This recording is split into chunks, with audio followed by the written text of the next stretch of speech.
Hello बच्चों, आज हम लोग पढ़ेंगे टेडी बियर सा पांडा। ठीक है, आप सब तो टेडी बियर से परिचित हो, है ना। टेडी बियर मतलब आप लोगों के पास तो हर किसी के पास एक एक खिलौना होता है ना, जो कि कुछ बियर जैसा दिखता है ना। हम लोग उसको टेडी बियर कहते हैं, जो कि हमारे पास उसको जैसे हम लोग फर वाला कपड़े से बनाया हुआ होता है खिलौना, जो कि सभी पसंद करते हैं, बहुत पसंद करते हैं, बेहद, है ना। हम सभी पसंद करते हैं, आप भी पसंद करते हो, है ना। तो आज हम लोग पढ़ेंगे टेडी बियर सा पांडा। इसके जो रचयिता है वो है तन्नू रावत। ठीक है, तन्नू रावत जो है, देखो तन्नू रावत इसके रचयिता है। ये एक जो कहानी है, ये एक जो स्टोरी है, ये एक ज्ञानवर्धक कहानी है। ठीक है, जो कि हमें पांडा के विषय में, उसके बारे में बहुत कुछ जानकारी देता है। ठीक है, तो आज पढ़ेंगे टेडी बियर सा पांडा। तन्नू रावत जी का लेखक है, सॉरी लेखनी से हम लोगों के पास ये आया हुआ है। चलिए देखते हैं। अच्छा बच्चों, एक बात बताओ मुझे,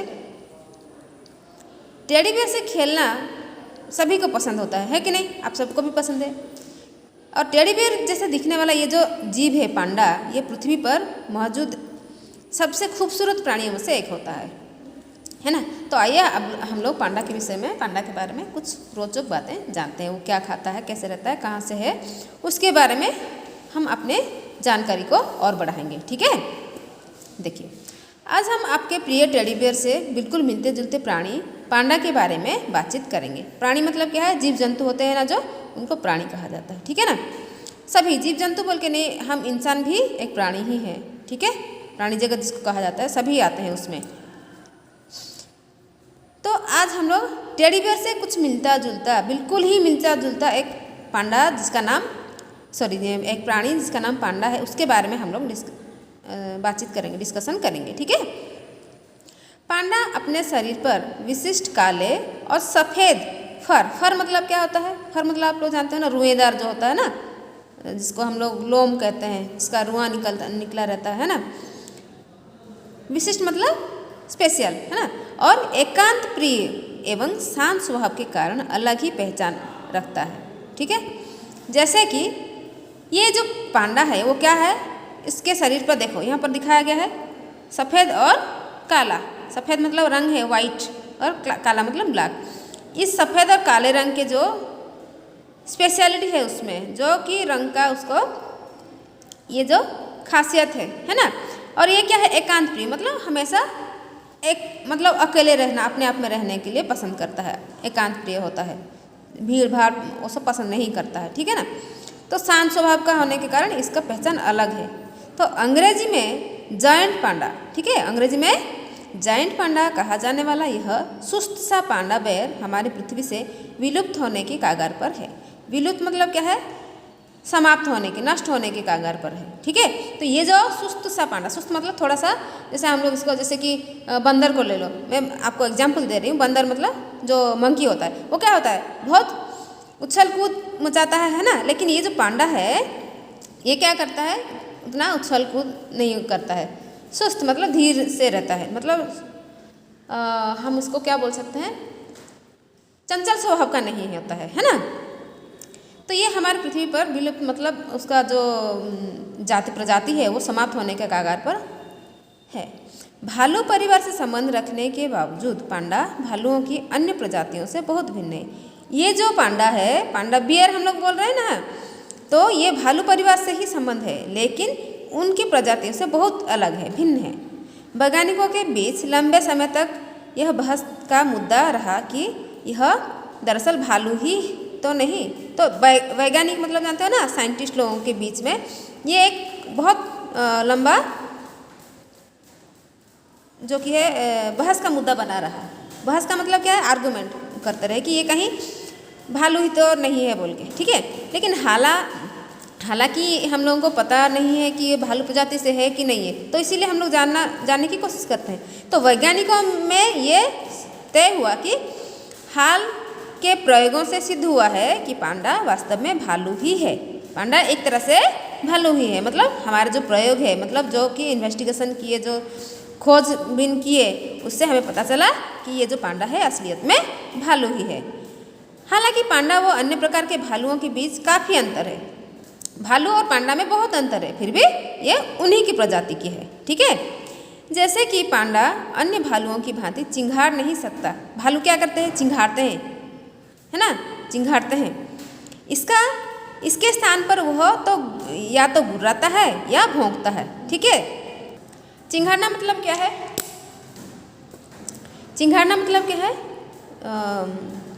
रोर, मतलब जैसे कि गुर्राना, है ना। जो टाइगर होते हैं वो चिंघाड़ते हैं कि नहीं, गुर्राते हैं कि नहीं, है ना।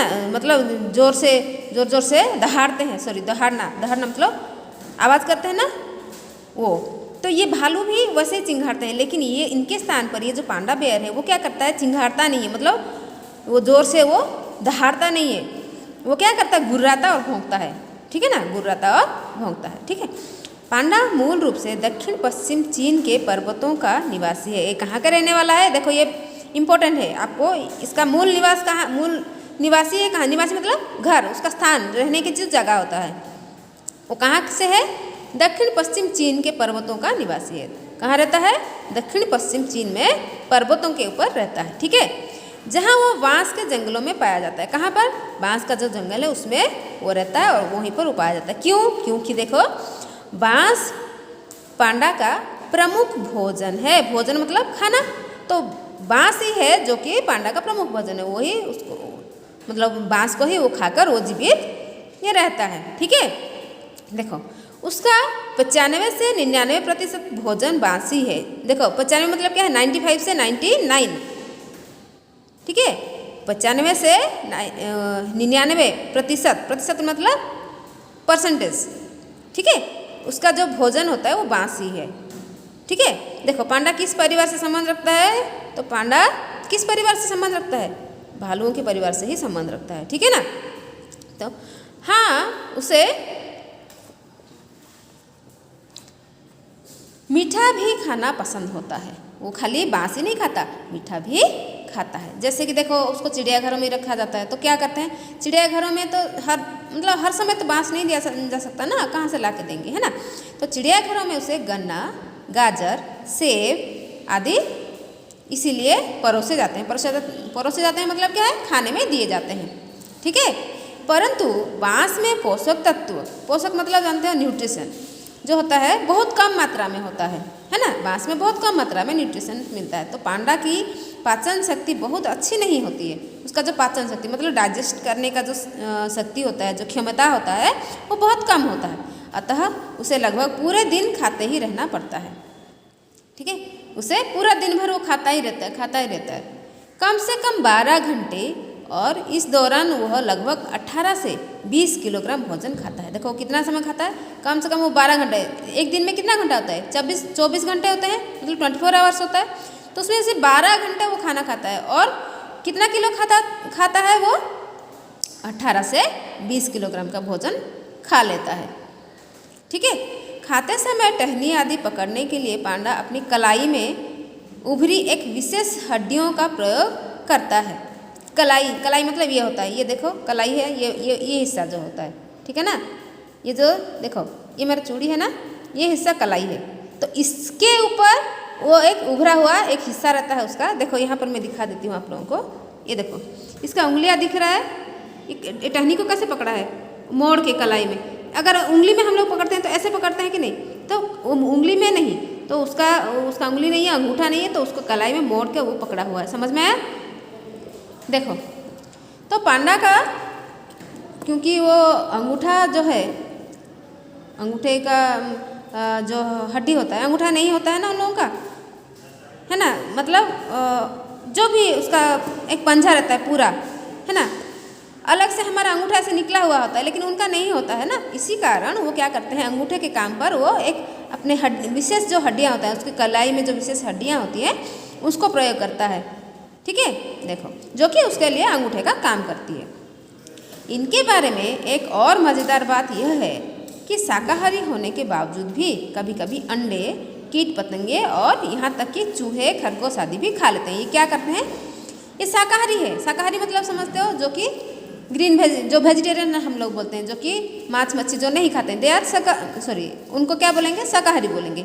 जो कि भाजी तरकारी सब खाते हैं, अंडा मांस मछली नहीं खाते, उनको शाकाहारी बोलते हैं। लेकिन ये क्या है, शाकाहारी होने के बावजूद भी कभी कभी अंडे कीट पतंगे मतलब छोटे छोटे कीड़े होते हैं, खरगोश चूहे, ये भी खा लेते हैं। ठीक है, देखो एक वयस्क पांडा, वयस्क मतलब क्या है? यंग पांडा। ठीक है, एक वयस्क पांडा की ऊंचाई उसके कंधे तक 3 फीट हो सकती है। 3 फीट, 3 फीट मतलब हम लोग क्या बोले, कितना तक बोलेंगे? 3 फीट मतलब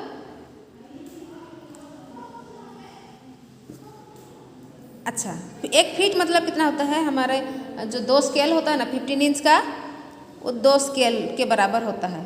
ठीक है, तो उसके हिसाब से 3 फीट कितना होगा? 45 इंचेस, 45 तो नहीं होगा, 30 60 75 तक सेंटीमीटर होगा ना, सेंटीमीटर 75 सेंटीमीटर तक होगा। 3 फीट मतलब उतना हो सकता है। ठीक है ना, तो जो वयस्क पांडा होता है उसका कंधे तक का जो ऊंचाई होता है वो 3 फीट हो सकती है, जो वयस्क पांडा होता है। और कुल लंबाई मतलब उसका लंबा जो होता है वो 6 फीट तक हो सकता है। ठीक है ना, उसका देखो याद रखोगे, उसकी ऊंचाई जो वयस्क पांडा होता है उसकी ऊंचाई कंधे तक 3 फीट होता है और कुल लंबाई उसका 6 फीट होता है।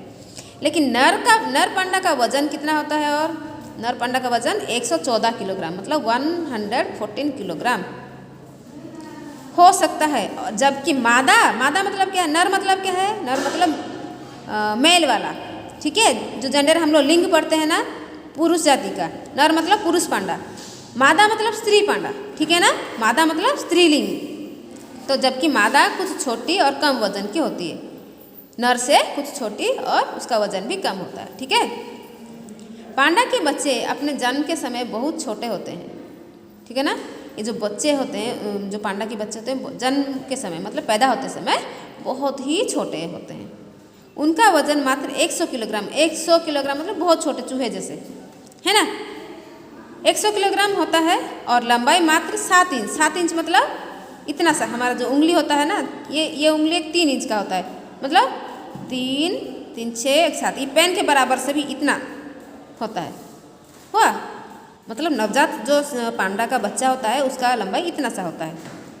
ठीक है, 7 इंच के बराबर लंबाई होता है। और नवजात पांडा गुलाबी रंग के रोए रहित मतलब उसके ऊपर फर नहीं होता है, उसका जो लोम होता है वो नहीं रहता है, गुलाबी रंग रहता है उसका। बच्चा पैदा होते समय उसका गुलाबी ही रंग ज़्यादातर रहता है ना, गुलाबी और वाइट होकर रहते हैं। तो ये जो है, ये जो पांडा के जो बच्चे होते हैं वो गुलाबी रंग के होते हैं। ठीक है, और कुछ दिनों में इनकी त्वचा पर काले सफ़ेद धब्बे उभर आते हैं। कुछ दिनों में इनके ऊपर भी काले और सफ़ेद धब्बे उभर आते हैं। उभर आते हैं मतलब निकल आते हैं। ठीक है ना, वैसे ही काले और सफ़ेद वाला जो लोम होता है, फर होता है, वो निकल के आ जाते हैं। देखो, इमारती लकड़ी वो खेती योग्य भूमि संबंधी आवश्यकताएं पूरी करने के लिए पांडा का प्राकृतिक आवास अर्थात बांस के वन निरंतर काटे जाने के कारण उसका अस्तित्व खतरे में है। इमारती लकड़ी मतलब क्या है? जो दीवार वगैरह के लिए और दीवार के ऊपर घर बनाने के लिए जो लकड़ी चाहिए होता है।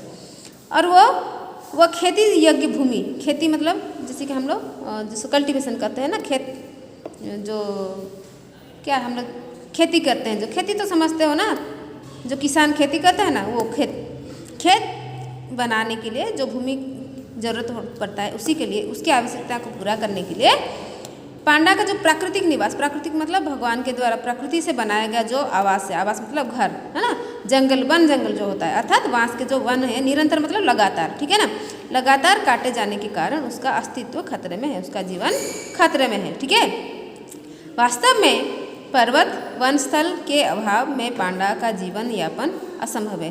क्योंकि देखो वास्तव असलियत में क्या होता है, वास्तव में वही है कि पर्याप्त वन स्थल नहीं है, मतलब पर्याप्त मात्रा में वन का जो कटाई हो गया है तो पर्याप्त मात्रा में अभी वन नहीं मिल रहे हैं, तो उसके अभाव से ही ये जो पांडा का जीवन यापन है वो असंभव हो गया। वो कहाँ आएगा, कहाँ रहेगा, कहाँ, है ना। तो अच्छी खबर यह है कि अनेक लोग पांडा को विलुप्त की कागार से बचाने में लगे हैं और वो उनके प्राकृतिक आवास को बचाने के लिए कठिन प्रयास कर रहे हैं। अच्छी खबर यह है कि अनेक लोग, बहुत सारे लोग क्या किए हैं कि अभी पांडा को बचाने के लिए, उसके जो विलुप्ति का कगार आ गया है, उसका जो मतलब क्या है, उसका जो इस प्रजाति पर जो कि खतरा मंडरा रहा है, वो विलुप्त होने के कागार पर, नष्ट होने के, समाप्त होने के कागार पर है, उसको बचाने के लिए लोग क्या कर रहे हैं, अभी प्राकृतिक आवास को बनाने में, बचाने में लगे हैं, है ना। मतलब जंगलों को पैदा कर रहे हैं। पैदा मतलब क्या, लगा रहे हैं, वृक्ष लगा रहे हैं, है ना, और उसको बचाने के लिए कोशिश कर रहे हैं। वर्ष 1970 में केवल 1000 पांडा ही वनों में पाए गए थे। 1970 में, 1970 में, ठीक है। कितना मिला था, 1000 पांडा ही वनों में पाए गए थे। लेकिन इसके बाद 80 के दशक में इसे एक संकटापन्न प्रजाति घोषित कर दिया गया। 80 दशक में इसको संकटापन्न मतलब इसके ऊपर खतरा मंडरा रहा है, जिस पर कि मतलब उसका जिंदगी खतरे में है, उसका प्रजाति खतरे में है ना, तो इसको संकटापन्न प्रजाति घोषित कर दिया गया। तो पांडा को सुरक्षित करने वाले कई कार्यक्रम के माध्यम से उनकी संख्या दुगनी की गई और कुल 2016 संख्या के साथ पांडा को संकटापन्न प्रजाति के लेबल से मुक्ति मिल गई। क्योंकि ये तो संकटापन्न प्रजाति के ऊपर घोषित कर दिया गया था, क्योंकि उसकी प्रजाति के ऊपर संकट मंडरा रहा था। मतलब क्या, उसकी प्रजाति नष्ट होने के कगार पर था। तो उसको बचाने के लिए पांडा जो है, पांडा को संरक्षित करने के लिए, संरक्षित मतलब क्या है, उसको सुरक्षा देने के लिए, उसको बचाने के लिए, ठीक है ना, कई सारे कार्यक्रम किए गए और उसके माध्यम से इनकी संख्या को दुगनी की गई, है ना। 1000 थे तो अभी देखो, और कुल कितना संख्या हुआ, 2016 जब की हो गया तब उसको संकटापन्न प्रजाति से मुक्ति मिला, उसके लेवल से उसको हटाया गया, ठीक है। लेकिन अगर इन्हें पर्याप्त सुरक्षा नहीं दी गई तो आज भी हम इस प्रजाति पर संकट छा सकता है कि नहीं। आज भी इस प्रजाति पर अगर हम इसको सही तरीके से सही सुरक्षा नहीं देंगे तो आज भी ये संकट के ऊपर ही, इनके ऊपर संकट मंडराएगा ही, है ना। क्या बच्चों, आप चाहोगे कि आपका ये चलता फिरता टेडी बियर है इस दुनिया से सदा के लिए चला जाए? क्या आपको पसंद आएगा ये बात? नहीं ना। तो आज से हम लोग क्या करेंगे, इससे हम लोगों ने क्या सीखा कि हमें प्रकृति को बचाना है, प्राकृतिक जीव जंतु को भी बचाना है, उनके लिए हम लोगों को सुरक्षा भी देनी है, उनका शिकार नहीं करना है ना, और उनकी सुरक्षा की जिम्मेदारी हमें अपने हाथों पर लेना है ना, और वन जंगलों को बढ़ाना है, ना कि काटना है। ओके, ठीक है बच्चों, अभी आप लोग इसको ध्यान से पढ़ोगे, समझोगे, और जो भी आप लोगों को समझ में नहीं आएगा आप मुझे कमेंट सेक्शन में या व्हाट्सएप के ज़रिए पूछ सकते हो, ठीक है। और आप लोगों को इसको लाइक और सब्सक्राइब भी करना है, ठीक है। लाइक सब्सक्राइब करना ना भूलना। थैंक यू, धन्यवाद।